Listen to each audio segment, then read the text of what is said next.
السلام علیکم KSK novels پر آپ سب کو ویلکم۔ ایک خوبصورت ناول کے ساتھ حاضر ہیں جس کا نام ہے انا کے گنبد بے در میں۔ ناول کی رائٹر ہیں سمرہ بخاری۔ چلیں ناول کی جانب بڑھتے ہیں۔ بہترین اسٹوڈنٹ، بہت اچھی پلیئر، اسکول اور پھر کالج میں باعتماد ذہین ڈیبیٹر۔ وہ بڑی عام سی صورت کی درمیانے سے قد بد کی لڑکی تھی، مگر اسے اپنی ذہانت پر مان تھا، اور سچ تو یہ ہے اس کی اتنی صلاحیتوں کے سامنے صورت کی کمی دب سی جاتی تھی۔ جس نے بھی کی اس کی ذہانت کی تعریف کی، کسی نے کبھی یہ نہیں کہا اس کی صورت میں کچھ کمی ہے یا اس کا قد بد کوئی کشش نہیں رکھتا۔ اس کا تعلق ایسے گھرانے سے تھا جسے معاشی طور پر آسودہ نہیں کہا جا سکتا تھا۔ اماں کم پڑھی لکھی سادہ مزاج گھریلو عورت تھیں۔ ابا سرکاری اسکول میں اردو اسلامیات کے ٹیچر۔ یہاں تو ٹیوشن کی بھی کوئی صورت نہیں ہو سکتی تھی۔ اسی گھر میں چچا اور ان کی بیوی اور 2 عدد شریر بدتمیز بچے بھی رہا کرتے تھے۔ 2 کمرے ان لوگوں کے پاس، 2 چچا کے پاس۔ غنیمت تھا کہ دادا اپنی زندگی میں یہ مکان اچھا خاصا مرمت کروا گئے تھے۔ بنایا تو شاید دادا کے ابا یا ان کے بھی ابا نے تھا، سو اب رہنے کے قابل تھا، ورنہ نہ تو ابا کے ہاتھ میں کچھ بچتا، نہ ہی چچا ایسے مالدار کہ مہینے کے بعد کچھ بچا سکیں۔ اس کی صلاحیتوں کو گھر میں صرف ابا ہی پہچانتے تھے۔ امی، چاچا، چچی کو اس سے کوئی سروکار نہیں تھا کہ وہ تقریر بہت اچھی کر لیتی ہے اور ٹیبل ٹینس کی بہت اچھی کھلاڑی ہے۔ ابھی وہ 2nd ایئر میں تھی جب امی کا انتقال ہو گیا۔ یہ صدمہ اس کے لیے بہت بڑا تھا، وہ سنبھل بھی نہ پاتی جو ابا اپنی شفقتوں کی انتہا نہ کر دیتے۔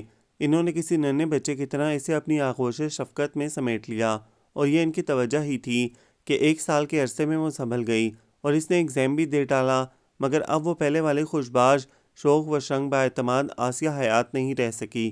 ایک خوف نے اس کے اندر گھر بنا لیا تھا، کوئی وہم جو دل سے نکلتا ہی نہیں تھا، اسے ہر دم دھڑکا سا لگا رہتا، کہیں کچھ ایسا نہ ہو جائے جو اس کے لیے ناقابل برداشت ہو۔ اور انہی دنوں اسے پتہ چلا ماں کا کمزور وجود بھی اولاد کے لیے کسی آہنی ڈھال سے کم نہیں ہوا کرتا۔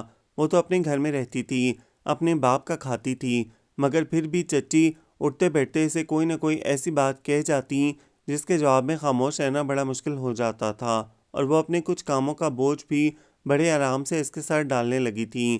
آسیہ فارغ بیٹی ہو، یہ چند جوڑے استری کر دو، آسیہ یہ کپڑا رکھا ہے میرا سوٹ سی دینا، ذرا آج میری طرف آ کر ہانڈی تو بنا دو، صبح سے طبیعت گری گری ہے۔ بڑوں کو جواب دینا اس کی تربیت نہیں تھی۔ کتاب ایک طرف ڈال کر تو کبھی اپنے گھر کے کام چھوڑ کر اسے ان کا کہاں ماننا پڑتا۔ اے آسیہ، صبح منہ نہیں دھویا تھا کیا؟ ایک تو صورت کی بس گزارا، اوپر سے تم خیال بھی بالکل نہیں رکھتی۔ بس پھر چچی اٹھتے بیٹھتے اسے اس کی کمصورتی کا احساس دلانا فرض سمجھنے لگیں، اور اسے لگا اس کی صلاحیتیں آہستہ آہستہ سونے لگی ہیں۔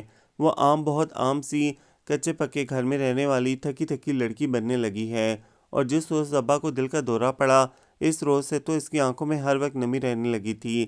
اس کا دل تھا کہ سوکھے پتے کی طرح کامتا۔ رات میں آنکھ کھل جاتی تو جی میں آتا ابا کے کمرے میں جا کر دیکھے انہیں سانس تو آ رہی ہے۔ وہ کمرے میں تو نہیں جاتی، مگر پھر بہت دیر تک اسے نیند بھی نہ آتی، اور یقیناً کوئی وہم ابا کے دل میں بھی بیٹھ گیا تھا۔ اب وہ اس کے ساتھ امید اور حوصلے کی بات نہیں کرتے تھے، اور وہ باتیں بھی کم ہی کرتے تھے۔ آسیہ دیکھ رہی تھی ان کی صحت بھی گرتی جا رہی ہے۔ مئی ختم ہوا، جون کی 15 کو تعلیمی اداروں میں موسم گرما کی چھٹیاں ہو گئیں۔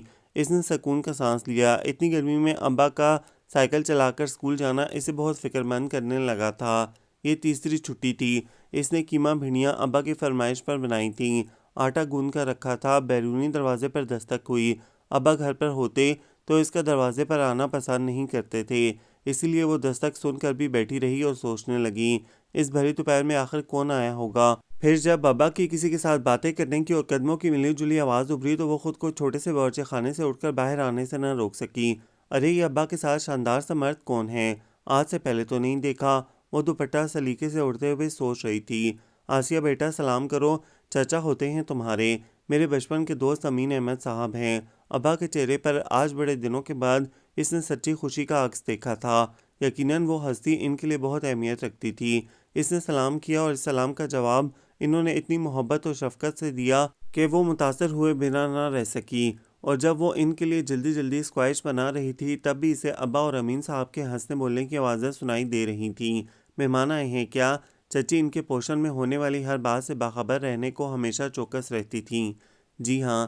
اسے ان کی بات کا جواب دینا کچھ اچھا نہیں لگا، اس لیے مختصراً بس اتنا ہی کہا۔ کون ہیں بھلا؟ اتنے سے جواب سے چچی کی تشویش ہو سکتی تھی؟ ابا کے ملنے والے ہیں۔ اچھا، کس سلسلے میں آئے ہیں؟ انداز کھوجتا ہوا اور معنی خیز تھا۔ اسے سخت خوف محسوس ہوئی، مگر جواب دینا مجبوری تھا۔ بتا دیا، ابا کے پرانے ملنے والے ہیں۔ کوئی اسٹوڈنٹ یا پرانا ساتھی ٹیچر؟ اس سوال پر تو سر پیٹ لینے کو جی چاہا۔ رخ پھیر کر گلاس ٹرے میں لگانے لگی اور بولی، میں نے جا کر نہیں دیکھا۔ اچھا، تمہیں پردہ کرنے کو کہا ہوگا، ضرور کوئی اہم ہی ہوں گے، کسی خاص مقصد کے تحت ہی آئے ہوں گے۔ چچی کمرے میں تو بن بلائے جا نہیں سکتی تھیں، مگر شام تک انہوں نے 20 چکر لگا ڈالے۔ ادھر صاحب رخصت ہوئے، ادھر چچی ابا کے پاس آ پہنچی۔ کون صاحب تھے بھائی جان؟ کس سلسلے میں آئے تھے؟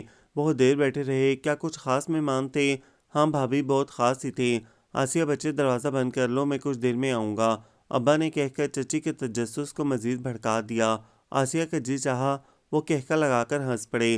ابا کی واپسی رات کو ہوئی تھی۔ وہ دیر تک امین صاحب کی باتیں کرتے رہے۔ میرے پرانے دوست ہیں، دونوں ایک ہی کلاس میں پڑھتے تھے۔ ان کا تعلق کھاتے پیتے گھرانے سے تھا۔ اب بھی فیملی خوشحال ہے، 3 بیٹے 2 بیٹیاں ہیں۔ ایک چھوٹے صاحبزادے کے علاوہ باقی سب شادی شدہ ہیں، اور چھوٹا بیٹا یہیں ملتان کے نشتر میڈیکل کالج میں زیر تعلیم ہے۔ امین صاحب اور ان کی فیملی ساہیوال میں ہوتی ہے، بچہ ادھر ہاسٹل میں رہتا ہے۔ میں نے ان سے کہا ہے حماد سے کہیں اس گھر کو اپنا گھر سمجھے اور آتا جاتا رہا کرے۔ اسے اندیکھے لوگوں سے کیا دلچسپی ہو سکتی تھی، مگر ابا کی خاطر وہ یہ سب سنتی رہی۔ امین صاحب ابا سے ساہیوال آنے کے لیے بہت اصرار کر گئے تھے، اور ابا نے اس سے کہا تھا، بیٹا تم بھی میرے ساتھ چلنا۔ لیں ابا، بھلا میں وہاں جا کر کیا کروں گی؟ کسی کو جانتی تک نہیں۔ بیٹا، جان پہچان تو ملنے سے ہی ہوا کرتی ہے۔ مگر ابا، ابھی گرمی بھی بہت ہے، اگر سردیوں میں آپ کا پروگرام بنا تو پھر میں چلی جاؤں گی۔ ابا ہنس پڑے اور بولے، پتہ ہے سردیاں آنے میں ابھی کتنے مہینے باقی ہیں، تب تک تو میں ساہیوال کے کتنے ہی چکر لگا چکا ہوں گا۔ پھر جب 20-25 دن کے بعد ابا وہاں جا رہے تھے، وہ تیار نہیں ہوئی، گرمی بھی عروج پر تھی، اسی لیے ابا نے زیادہ اصرار بھی نہیں کیا۔ وہ صبح یہاں سے روانہ ہوئے اور شام کو واپس آئے تھے۔ واپس آ کر اتنے ہی خوش تھے جتنا کہ امین صاحب کی یہاں آمد پر ہوئے تھے۔ امین صاحب کی بیگم نے آسیہ کے لیے لون کا سوٹ بھی بھجوایا تھا، جس کا کپڑا بہت نفیس تھا۔ چچی یہ سوٹ دیکھتے ہی چونکیں گی اور ضرور پوچھیں گی، اتنا مہنگا سوٹ میرے پاس آیا کہاں سے ہے؟ میں یہ سوٹ جلد ہی سلائی کر لوں گی۔ اس نے شوپر ایک طرف رکھتے ہوئے سوچا تھا، مگر یہ جوڑا سینے اور پہننے کی نوبت ہی کہاں آئی۔ امین چچا کو گئے دوسرا دن تھا۔ ابا کی طبیعت جو بگڑی تو بگڑتی چلی گئی۔ ڈاکٹر سے دوا لی، حکیم صاحب کو بلایا، مگر ابا چارپائی سے لگ کر ہی رہ گئے۔ آسیہ کا دل ان کی حالت پر بہت پریشان تو تھا، مگر جب وہ ابا کی آنکھوں میں حسرتوں کا سمندر دیکھتی تو حوصلے بالکل ہی جواب دے جاتے۔ چچا خبرگیری کو آ جاتے، کبھی ڈاکٹر کبھی حکیم کو بلوا لیتے، مگر چچی تو بس 2-3 مرتبہ کھڑے ہی آئیں اور بس۔ ابا نے امین چچا کو بلوانے کے لیے کہا تھا، اور بلاوا ملتے ہی وہ چلے بھی آئے۔ ابا کی حالت نے انہیں بھی فکر مند کر دیا۔ آسیہ ان کے لیے چائے کھانے وغیرہ کا انتظام کرنے باہر آئی، مگر ابھی چائے کی ٹرے اس کے ہاتھ میں ہی تھی۔ اس نے چچا امین کو بڑی تیزی سے گھر سے باہر جاتے دیکھا۔ یا اللہ خیر، میرے ابا ٹھیک ہوں۔ وہ ٹرے وہیں رکھ کر اندر کو بھاگی۔ ابا ٹھیک تھے، اسے دیکھا تو بہت دنوں کے بعد ان کے ہونٹوں پر مسکراہٹ رنگ گئی۔ ابا آپ ٹھیک ہے نا؟ یہ امین چچا اتنی جلدی واپس کیوں چلے گئے؟ جواب میں ابا بولے کچھ نہیں، اشارے سے اسے قریب بلایا، اپنے پاس بٹھا کر پیار سے اس کا ہاتھ تھپ تھپاتے رہے۔ امین چچا نے واپسی میں دیر نہیں لگائی، آئے تو بھی عجلت سی سوار تھی۔ اس سے بولے، بیٹی تم دوسرے کمرے میں ہو جاؤ۔ وہ باہر جانے کے لیے کھڑی ہوئی تو لپک کر اپنے ساتھ لگا لیا، تمہارے ابا نے اب تمہیں میری بیٹی بنا دیا ہے آسیہ، آج تمہارا نکاح ہے میرے بیٹے حماد کے ساتھ۔ مولوی صاحب اور حماد کو میں لے کر آیا ہوں۔ آسیہ کو جواب میں کیا کہنا تھا اسے بالکل سمجھ میں نہیں آ رہا تھا۔ یہ سب کیا ہے اور اتنی جلدی کیوں اور کس طرح ہو رہا ہے کہ چچا بھی کمرے میں چلے آئے اور بولے، میں نے گواہوں کا انتظام کر لیا ہے، مٹھائی وغیرہ بھی لے آیا ہوں، چلو آسیہ بیٹا آپ ساتھ والے کمرے میں چلی جاؤ۔ اور تقریباً 1.5 گھنٹے کے بعد وہ نکاح شدہ تھی۔ حماد آیا تھا مگر اس نے نہیں دیکھا، چچی نے دیکھا تھا اور حیران رہ گئی تھی۔ اتنا سونا منڈا اور وہ بھی ڈاکٹر، بڑا ہاتھ مارا ہے بھائی صاحب نے، پتہ نہیں اتنی موٹی اسامی پھانسی کیسے ہے۔ میری تو 2 اتنی سونی بہنیں کنواری بیٹھی ہیں۔ ویسے لڑکا بہت ہی خاموش اور اکتایا ہوا لگ رہا تھا۔ ہیں جی آپ بھی تو کچھ بولے نا، میرا مطلب ہے کچھ غور آپ نے بھی کیا ہوگا۔ میں تو اندر بھاگ دوڑ میں لگا تھا، میں نے دھیان نہیں دیا، ویسے بھی فضول باتیں سوچنا تمہارا ہی کام ہے۔ تم بھائی صاحب کی حالت دیکھ رہی ہو، میں تو ان کی طرف سے مایوس ہو چکا ہوں۔ اچھا ہے جو اپنی زندگی میں ہی آسیہ کا فرض ادا کرتے جائیں، باپ کا مکان تو ہے، کچھ پڑھی لکھی بھی ہے، اپنا کما کھا سکتی ہے۔ اچھا سنو جی، مکان سے مجھے خیال آیا، میں نے تو سن رکھا ہے اگر کسی آدمی کی اولاد میں لڑکا نہ ہو، صرف لڑکی ہو، پھر اس کی جائیداد میں رشتہ داروں کو بھی حصہ ملا کرتا ہے۔ ہاں سنا تو میں نے بھی کچھ ایسا ہی ہے، چچا نے پرسوچ انداز میں کہا۔ تو پھر پتہ کرو نا، اب اگر یہ امیر لوگ آسیہ کے رشتہ دار بن گئے پھر تو ہمیں بھی بڑی مشکل ہوگی۔ بکو مت، اللہ بھائی جان کو صحت دے، فضول عورت، شیطانی دماغ مجھے بھی ورغلانے لگی ہے۔ مگر ابا کی زندگی تمام ہو چکی تھی۔ امین چچا ابھی یہیں موجود تھے جب ابا کا انتقال ہو گیا، اور شاید امین چچا نے بھی آنے والی منحوس وقت کی آہٹوں کو پا لیا تھا، ورنہ کل کے جاتے جاتے اچانک ارادہ ترک نہ کر دیتے۔ صبح طلوع فجر سے کچھ دیر پہلے ابا کا انتقال ہوا اور عصر کے وقت وہ اس گھر سے ہمیشہ کے لیے رخصت ہو چکے تھے، اور پھر رات کے 9 بجے چچی نے سہارا دے کر اسے امین چچا کی گاڑی میں بٹھا دیا تھا، اور اس کے مختصر سامان کا بیگ بھی ڈگی میں رکھ دیا گیا تھا۔ امین چچا گاڑی خود ڈرائیو کر رہے تھے، اور وہ سن ہوتے جسم و ذہن کے ساتھ برابر والی سیٹ پر نڈھال سی بیٹھی تھی۔ یہ گھر جہاں امی ابا کی خوشبو تھی، میری جنت میرا مان مجھ سے بچھڑ رہا ہے، یہ شہر جو میرا ہے اب پرایا ہو رہا ہے۔ میں اس گھر کے در و دیوار کو چوم لینا چاہتی ہوں، میں شہر کی خوشبو کو اپنی سانسوں میں اتار لینا چاہتی ہوں، مگر میں بے بس ہوں، اپنی خواہش کو پورا کرنے سے قاصر ہوں کہ اس وقت میری زبان بولنے سے قاصر ہے، اور میرے پاؤں میرے جسم کا بوجھ اٹھانے سے قاصر ہیں۔ کاش یہ ذہن بھی سوچ سمجھ سے قاصر ہو جاتا، کاش یہ آنکھیں دیکھنا بھول جاتی، اور یہ دل، ہائی یہ دل درد کے احساس سے خالی کیوں نہیں ہو جاتا۔ شاید چچا نے اس سے کچھ پوچھا تھا یا دلاسا دینے کو کچھ کہا تھا، مگر اپنی سوچوں کے ریلے میں بہتے اس نے سنا ہی نہیں۔ بیٹا اگر رونا چاہتی ہو تو کھل کر رو لو، تمہاری یہ گھٹی گھٹی سسکیاں میرے دل کو درد سے بھر رہی ہیں آسیہ بچی، امین چچا نے اس کے سر پر ہاتھ رکھ کر کہا تھا، مگر وہ پھر بھی کھل کر رو نہیں سکی۔ سڑک کے دونوں جانب کھڑے درختوں کے سائے رات کے اندھیرے میں بڑے منحوس لگ رہے تھے، اور یہ نحوست اسے لگتا تھا سانس کے راستے سارے وجود میں پنجے گاڑنے لگی ہے۔ وہ رات کے اندھیرے سے بہت ڈرا کرتی تھی، رات کو سوتے میں آنکھ کھل جاتی، پتہ نہیں خواب میں کیا دیکھتی تھی کہ جب آنکھ کھلتی تو پسینے میں بھیگی ہوتی، امی کو آواز دیتی، امی ابا کو جگا دیتی اور کہتی، دم کریں اس کو، یہ ڈر گئی ہے۔ ابا دعائیں پڑھ کر پھونک دیتے اور وہ چین سے سو جاتی۔ وہ آج بھی بہت ڈر گئی تھی، مگر آج ابا کا مہربان وجود اس کے پاس نہیں تھا، آج تو وہ بالکل اکیلی تھی، اور پتہ نہیں جس منزل پر اسے جانا تھا وہ منزل تھی یا سراب تھا۔ گاڑی گہرے سبز گیٹ پر رکی تھی، وہ سوئی تو نہیں تھی مگر جاگ بھی نہیں رہی تھی۔ گیٹ کھلا تھا، گاڑی اندر آ گئی تھی، کسی نے اس کا بیگ پکڑا تھا، چچا نے اسے سہارا دیا تھا اور کمرے میں لے آئے تھے۔ چہرے ہی چہرے، سب کے سب تماشائی، اور وہ تماشا کم از کم بے تحاشا دھڑکتے دل کے ساتھ اسے ایسا ہی محسوس ہوا تھا۔ یہ آسیہ ہے، امین چچا کی آواز گونجی تھی۔ کیا یہ آسیہ ہے؟ آوازوں میں تحیر نمایاں تھا۔ آپ نے اس کے ساتھ میرے حماد کا نکاح کیا ہے؟ یہی اطلاع بھجوائی تھی نا آپ نے؟ ادھیڑ عمر کی ایک خاتون آگے بڑھی تھی۔ ہاں بھائی، یہی میرے حماد کی منکوحہ ہے۔ امین چچا نے شفقت سے اس کے سر پر ہاتھ پھیرا۔ ہائے حماد کے ابا، یہ کیا ظلم کیا آپ نے؟ کہاں میرا چاند سا بچہ، میرا لخت جگر، اور کہاں یہ؟ ساری عمر آپ اپنی ہی کرتے آئے، کبھی میری نہیں سنی، مگر مجھے بتائیے میرے معصوم بچے نے آپ کا کیا بگاڑا تھا؟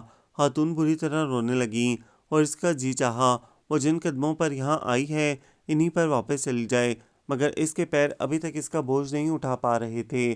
وہ بڑی مشکل سے کھڑی تھی۔ اس کے والد میرے دوست حیات احمد کا انتقال ہو گیا ہے، میں اسی لیے آسیہ کو ساتھ لے آیا ہوں، یہ اب یہیں رہے گی بیٹی بن کر، رخصتی حماد کے فائنل امتحان کے بعد ہوگی، پھر یہ بہو بن جائے گی۔ انہیں روتی ہوئی خاتون ذرا بھی متاثر نہیں کر رہی تھیں، وہ بڑے سکون سے حاضرین کو اپنے فیصلے سے آگاہ کر رہے تھے۔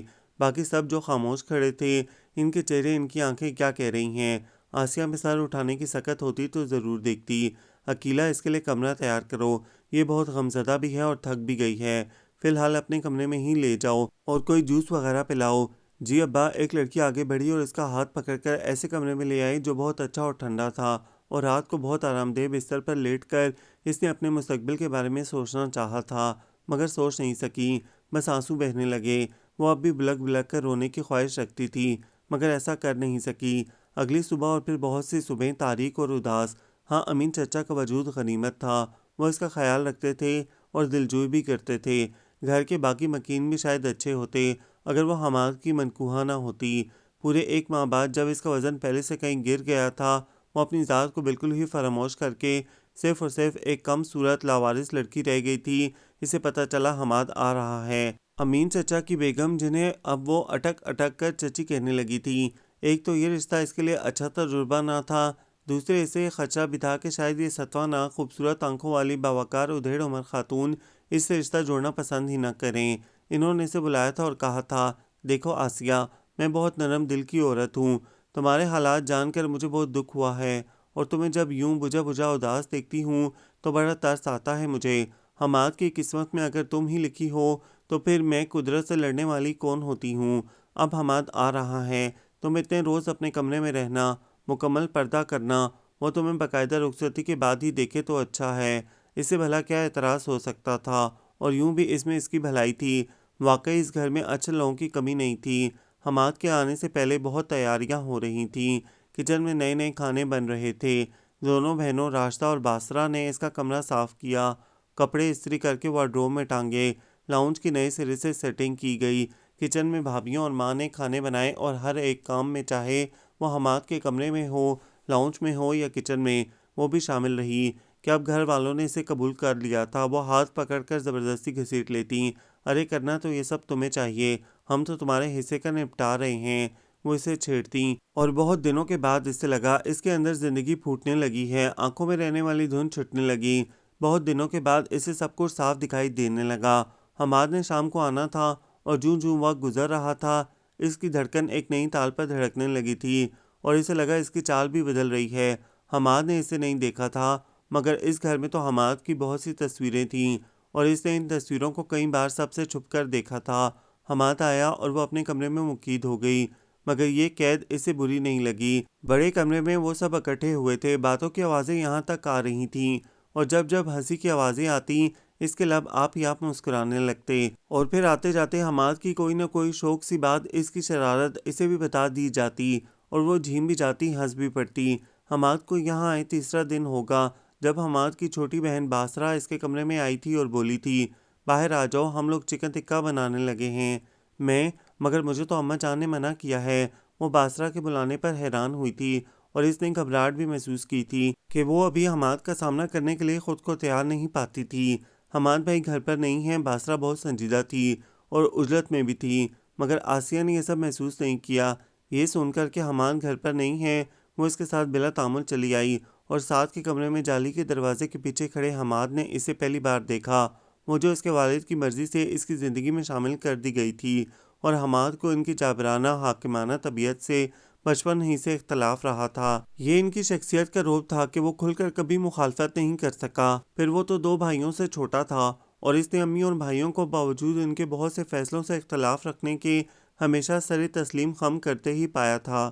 وہ تو صبر کر لیا کرتے تھے، مگر حماد ان کے سامنے نہ صحیح بعد میں شور کرتا تھا، امی سے جھگڑتا اور کھانے پینے کی ہڑتال کر کے بیٹھ جاتا، اور اب تو معاملہ جیون ساتھی کا تھا۔ ابا نے عجلت میں یہی کہا تھا، ان کے بیمار دوست کی بیٹی ہے، اور بیمار بھی، وہ جو بس چند گھڑیوں کا مہمان ہے، لڑکی پڑھی لکھی سمجھدار ہے، میں نے ہاں کر دی ہے، سب لوگ آئے بیٹھے ہیں، نکاح خواہاں کو ذرا جلدی ہے، زیادہ دیر نہیں بیٹھ سکتا۔ اور یہ سب اس وقت بتایا تھا جب وہ گاڑی میں ان کے ساتھ بیٹھ چکا تھا، اور اب وہ اس لڑکی کو باریک جالی سے بہت اچھی طرح دیکھ رہا تھا، جو نہ تو پڑھی لکھی لگتی تھی نہ ہی ذہین، اور سب سے بڑھ کر جو گناہ گزری وہ تو اس کی معمولی صورت تھی۔ بس پھر سب الٹ گیا۔ پہلے اس نے امی کے پاس جا کر بھرپور احتجاج کیا، پھر ابا میاں سے دو بدو مذاکرہ ہوا، بس ابا کا ہاتھ اٹھتے اٹھتے رہ گیا، اور وہ بیگ میں اپنا سامان ٹھونس کر اسی دن واپس چلا گیا۔ اور آسیہ نے سوچا، زندگی میں اتنی شرمندگی شاید اس سے پہلے کبھی اس نے نہیں اٹھائی، اف وہ ان سب کا سامنا کیسے کرے گی؟ کل تک وہ اس کا نام لے لے کر چھیڑ چھاڑ کرتی تھیں، اب وہ اس لیے چھوڑ گیا کہ اسے آسیہ کی صورت نہیں بھائی، اس نے اس کو معمولی غیر متاثر کن ٹکے کی چھوکری کہہ ڈالا ہے۔ ٹکے کی چھوکری، اس نے کرب کے عالم میں دہرایا، اور قریب ہی آوازیں ابھرنے لگیں، میری رانی، میری شہزادی، میری گڑیا سی بیٹی۔ یہ اس کے والدین کی آوازیں تھیں۔ کہاں ہیں آپ؟ دیکھیے آپ کی گڑیا بالکل اکیلی ہے، زمانے کی ٹھوکروں پر ہے۔ وہ پھوٹ پھوٹ کر رو دی، اور کوئی اسے چپ کروانے والا نہیں تھا۔ رات کے کھانے کے بعد چچا میاں نے اسے اپنے کمرے میں بلایا، پیغام لے کر باسرہ ہی آئی تھی، اور اس کے پاس رکھ کے کھانے کو دیکھ کر بولی، ارے تم نے کھانا بھی نہیں کھایا، کمال ہے بھائی، تمہیں اتنا سوگ منانے کی کیا ضرورت ہے؟ آخر ابا تمہارے ساتھ ہیں، حماد بیچارہ کیا کر لے گا؟ آخر چیخ چلا کر خاموش ہو رہے گا؟ باسرہ کے لہجے میں حماد کے لیے ہمدردی تھی،